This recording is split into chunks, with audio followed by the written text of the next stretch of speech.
I started making sourdough about 1.5 years ago, and I've learned a lot since then. In October 2023, I made a video showing how I made sourdough as a novice, and people found that extremely helpful. And since that time, I've learned a great deal more, and I have simplified my process on doing sourdough, which I think will be helpful to novice bakers as well. The one thing I streamlined was how I add the sourdough to the flour and the timing. I have made the whole process, I think, a little bit easier for me and fits into a smaller window. Let me show you how I do the process now. Let me show you my setup. I got the silicone large countertop mat. I just felt it was easier. It was large. It's easy to clean. It's easy to work on. I do have soapstone counters, and they are not as smooth as granite or marble. So I felt that the mat was helpful and easier than a cutting board. I had used bread flour, whole wheat flour, and regular all-purpose flour for feeding the starter. I use a banneton, these scrapers. This is a wooden spoon where I cut the top of the spoon off and just use the rod, spatula, rice flour, and salt. And this is all that I need for the sourdough. Here's one of the little tricks that I made. This is a pad, a heating pad. It's actually for a small pet. This is a plastic cake dome. And this is where I proof my dough. I leave the lid on. This is a pet mat, and it has 2 settings, high and low. And my home is fairly cool, especially in the winter, and I use the mat on high. I will proof the dough inside that plastic dome. This is my starter. I've just taken it out of the fridge. I have it on the warm mat, but I'm going to use it right out of the fridge now. That's the other thing that I've changed. It was fed a couple days ago, and now we're going to use it. So let's get started. And I did switch to this as well instead of parchment paper. It's just nice because if you run out of parchment paper, you always have this. So this is always a good tool, in my opinion. I have warm tap water here. It's filtered tap water, but it is warm. I have a scale. Here is my starter. I always keep my bowl inside this plastic dome so it's ready to use. So I'm going to turn the scale on, put my bowl on, clear it out. I am going to use 150 grams of starter. I like to wet my wood stick.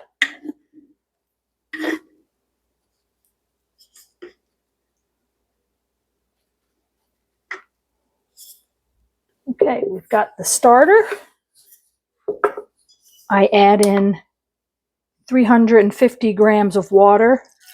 You can do either. You can put the water in first or the starter in. It doesn't really matter. I saw other people doing this, and I didn't want to veer off from my normal routine, which you can see in my other video. So now I have the starter and the water mixed or combined, and I'm just going to stir this until it dissolves.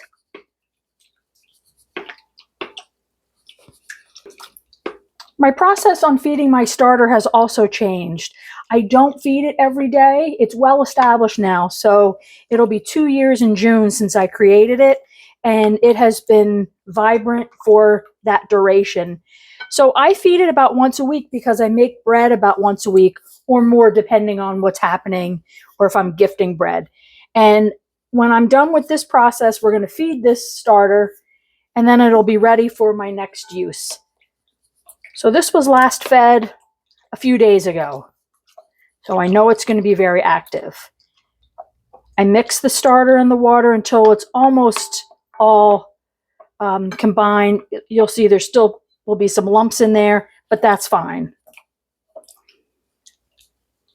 And then I add the water. Then I add the salt. 10 grams of salt.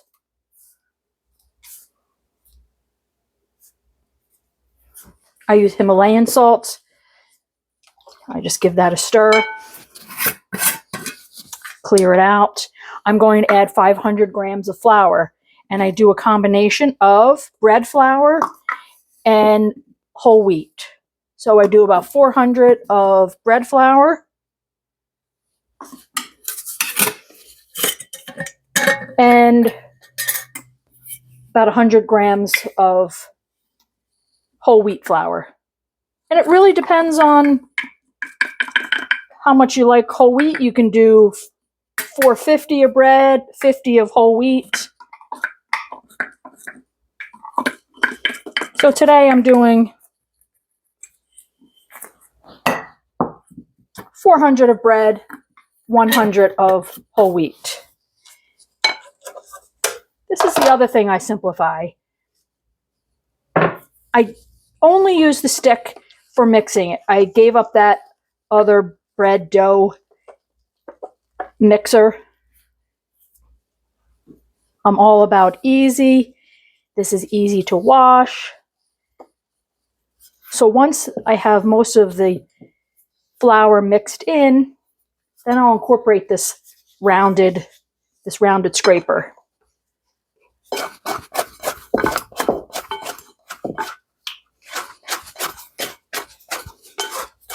Scrape down the sides of the bowl. And this is the Autolyse step, in my opinion. I add this all together. It's still a little bit shaggy and dry, but I'm going to press this down so that it gets hydrated.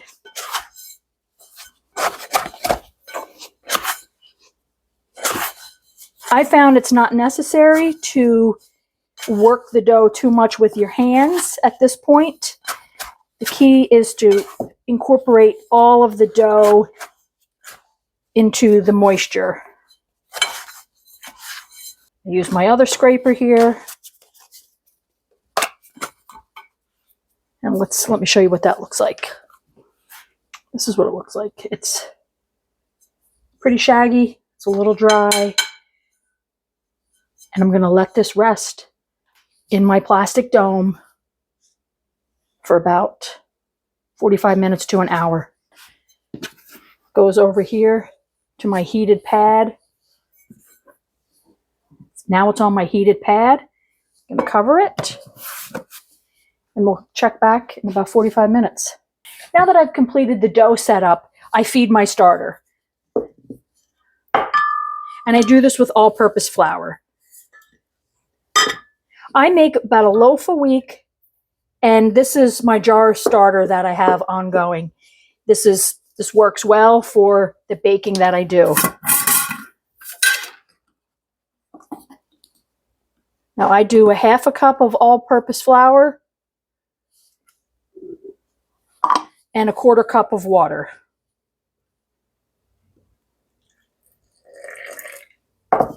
And I stir to combine.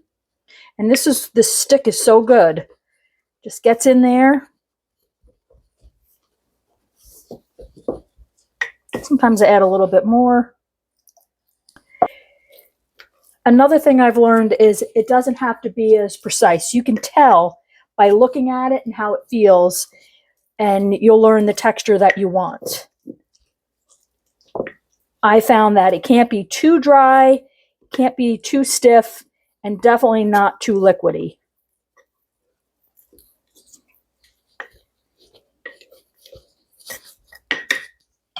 And on these baking days, what I do is I feed the starter and I let it sit out until it rises. And typically it will double. And then I put it in the fridge. And then I will go through the process again on the next baking day. I'm not using a lot of discard these days because I'm just utilizing the starter itself and not feeding it every day because it's well established. So that's the starter, and it's going to sit here on the heated mat until it doubles in size. I do like to scrape the sides down of the jar. I wet the spatula here, and I'll scrape down the sides of the jar. And I don't clean this jar, or I clean it, I wipe it clean, but I haven't transferred the jar in quite a while. And it looks good, it smells good, there's nothing funky about it. So again, I'm all about simplifying, keeping things simple. And we'll be able to see that it's always about 1 cup. So I'll know when it doubles. It's time to look at the dough. It's been about 45 minutes. Nice and warm here. I'm going to pick up the camera.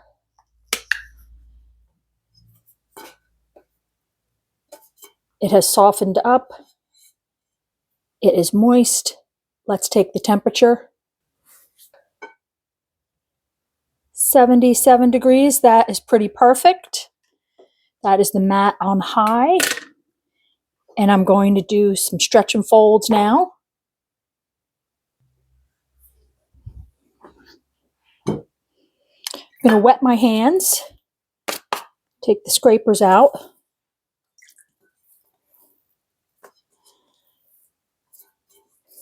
It has relaxed quite a bit. And I don't fuss with the fold, turn, and rotate. I do that, but right in this first pass, I want to get the outside of the dough, which was a little bit drier, get that rolled into the center.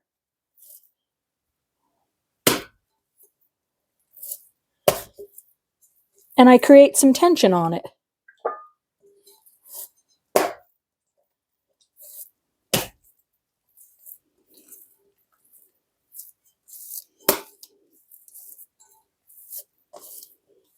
So it already has it's already taking shape. And each will come back in 30 minutes and do stretches and folds.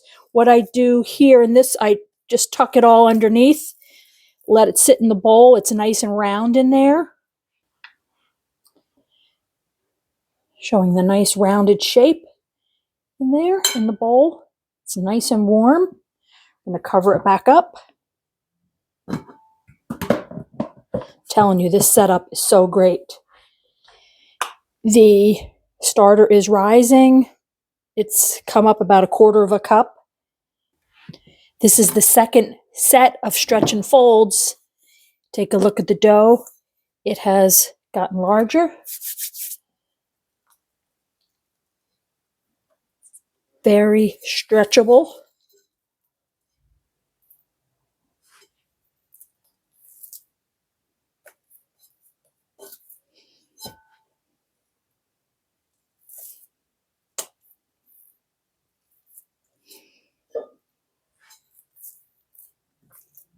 And I like to just make, like I said, tuck in the underneath so it's a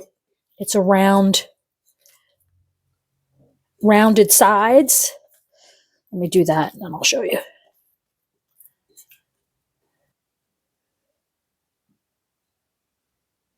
Look how much the starter has risen. It's already up at 1.5 cups. And that's an hour because it's nice and warm here on this mat. We're doing the third stretch and folds. So it's been about 1.5 hours, and you can see that the starter is almost doubled. And the key really is this very warm spot. Let's look at the dough. It's looking very nice. I'm going to wet my hand.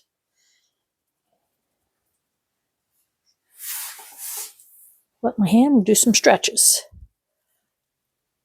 Looks nice. It's very soft.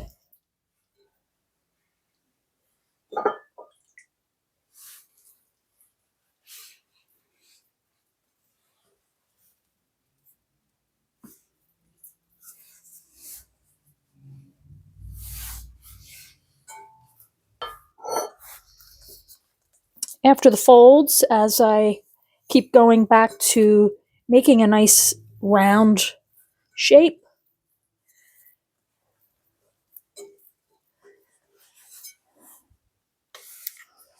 Just confirming the temperature of the dough. Still holding at 75, which is pretty perfect. So that's it. We're just going to round up the shape. I like having the rounded edge at the bowl because this is my last stretch and fold before bulk fermentation. But first, let's look at the starter. It's doubled in size. So what I'm going to do is I'm going to put this in the refrigerator. And then when I bake bread next, I use it.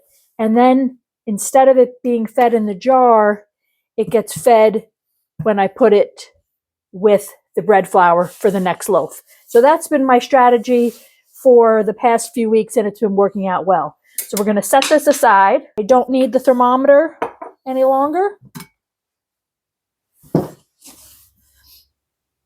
The dough has gotten larger, wetting my hands. It's so soft, easy to stretch, but you can see it does get some resistance after the third fold or the third stretch. And as I did every other time, I like to round it in the bowl, a little bit of resistance to form a ball. Sometimes you have to re-wet your hands. I'm going for a smooth looking ball in the bowl.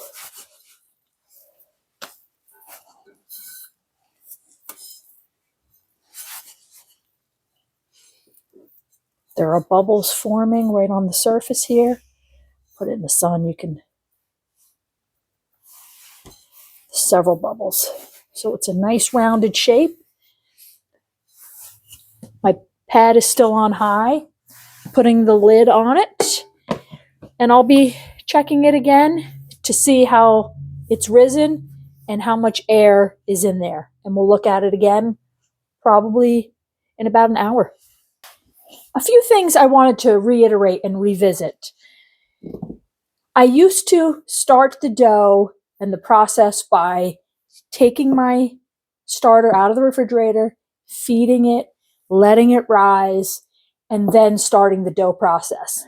But now I'm taking the starter out of the fridge, and instead of feeding it to use in the dough at the next step, I'm feeding it as I'm making the dough in the first step.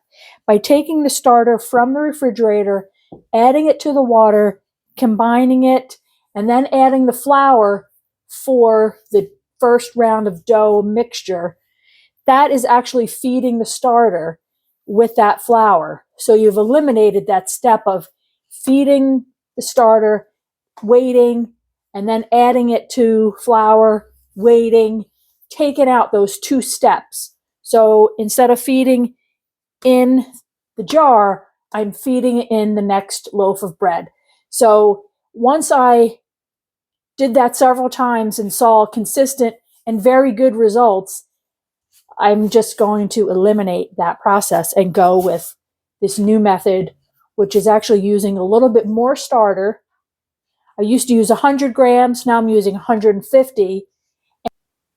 So I'm using more starter, and to me it makes sense that with more starter, there's more bacteria to start eating and feeding on the new flour, which is going to create a faster bulk fermentation. And that does seem to be what is happening.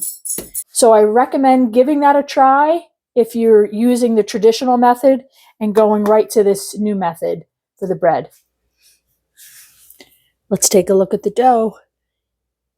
Notice the bubbles around on the surface. It's not jiggly yet, so there's still probably another couple hours until it's ready for pre-shape. But notice the nice bubbles. So if things are happening in there, it's looking good.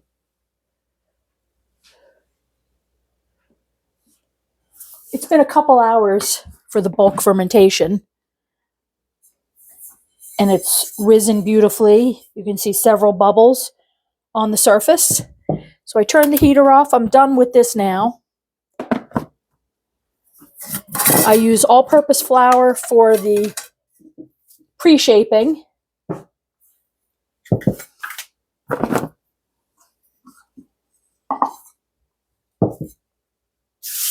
I put out lightly floured surface. Take the dough, put it onto the mat.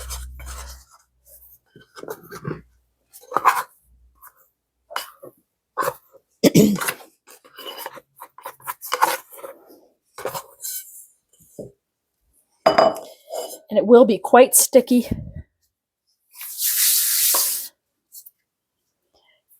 And I pull it all into the center to form a tighter ball because we're creating resistance.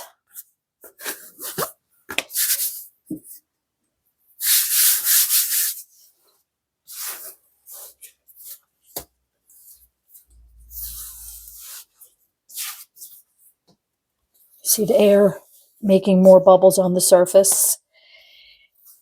And we're making a tighter ball. You can use your hands, you can use a bench scraper. You might need to add more flour so it doesn't stick to your hand so much. But right now this is nice and smooth on the top. And I just do this several times until I like the shape of it.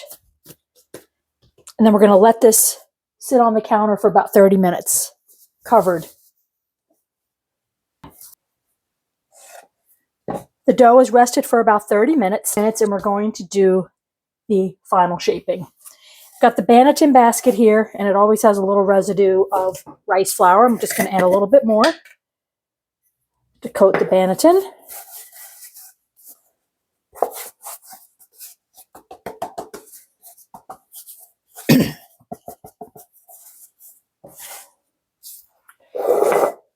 So I'm going to make it into the oval shape for that. Now what I typically do is, since the top is more dry than the bottom, I flip it over and I spread this out because this will stick to itself.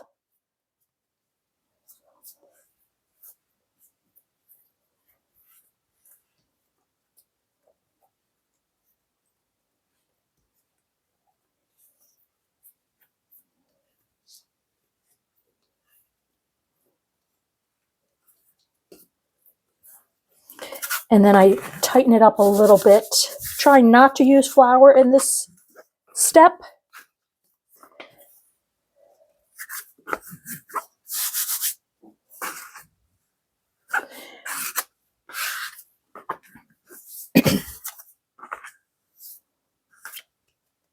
So you can see it's very tight. See how it springs back pretty quick?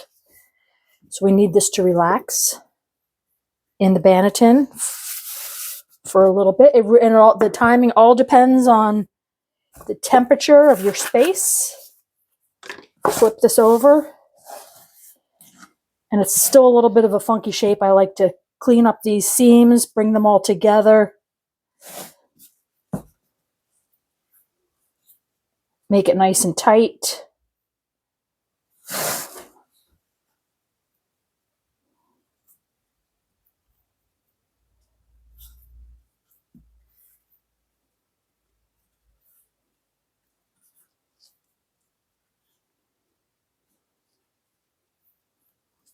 I like to round up the ends so that they don't make a weird shape when it bakes.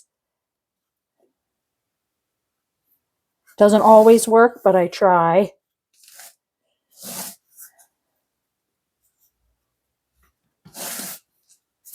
So I'm going for a uniform oval shape with rounded ends.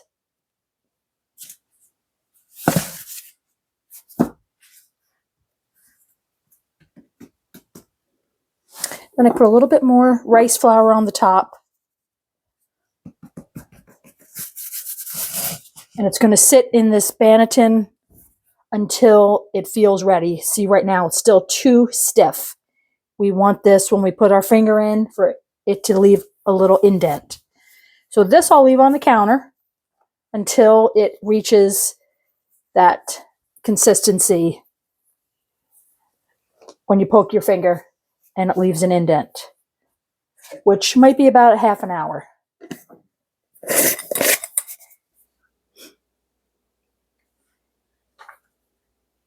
It's been a little while that the bread or the dough has sat, and this is the poke test. Put your finger in and a dent remains. If there was a lot of resistance, it wouldn't be ready. If it never bounced back, it would be overproof, but this is looking really good. So now we're going to cover it, put it in a plastic bag, and put it in the refrigerator overnight. So the following morning, or it could be a couple days, whenever you choose to bake the bread. I usually do it the following morning for an overnight ferment. Take it out of the plastic bag. You can see it looks as if it has increased inside a tad, which is nice. It's still proofed beautifully. Now this is the bottom of the loaf. I will add just a touch of rice flour to the bottom. I'm going to turn it over onto the silicone baking pad. And the shape looks lovely. You can see the shape. I'm not going to fuss with the shape. I do spread the rice flour over it. Does give a little contrast to the scoring. Now, I'm going to keep the scoring simple. I did put a new blade in the lamb, and I'm going to do one simple cut down the center for hopefully a nice even split. It never goes the way I plan it. And sometimes I get a funky shape at the end, so I want to avoid that. I'm going to bring the blade from the base here all the way across.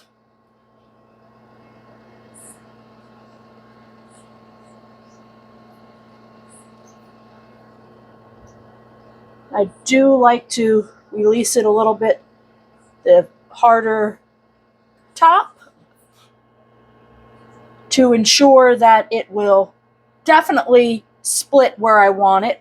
I have had some blowouts, which is frustrating, so I want it to open here. I always do the preheated oven. I know people try it with the cold oven. I've had success with the hot.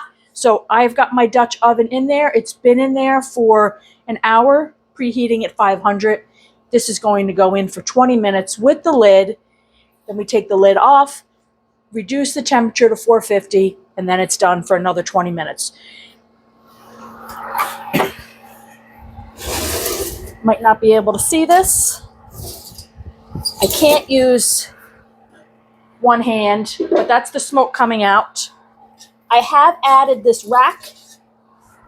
I added this rack to the bottom, and it's great because the bread does not get overcooked on the bottom. So that goes in. You might not be able to see it. The lid goes on. 500 for 20 minutes.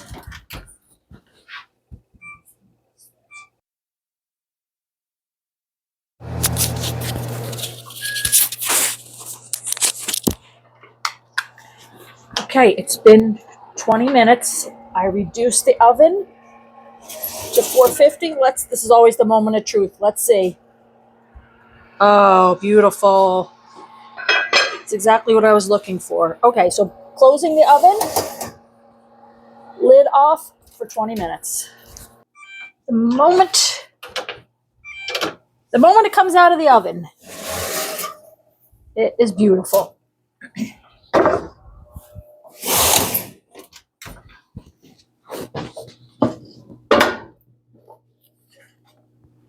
Here it is. And it's beautiful. The sunlight is shining right on it. Show you.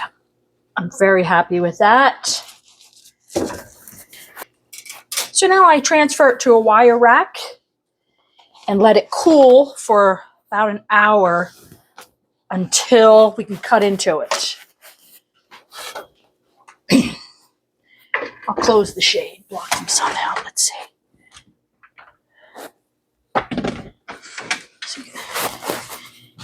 Here's the, oh, it's hot. Very happy with that. So as you can see, that method works beautifully. Very happy. Another successful loaf.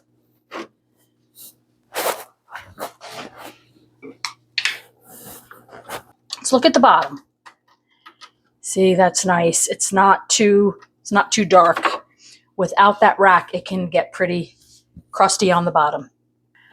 All right, we're going to officially cut this bread. It has been resting for about an hour. Wanted to show you the bottom now that it's cooled off. Sounds beautiful. I'm going to cut this in half this way, and we'll see what it looks like inside.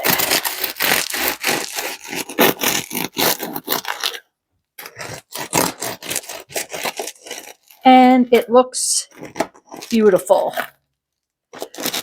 Oh, I didn't cut it perfectly straight,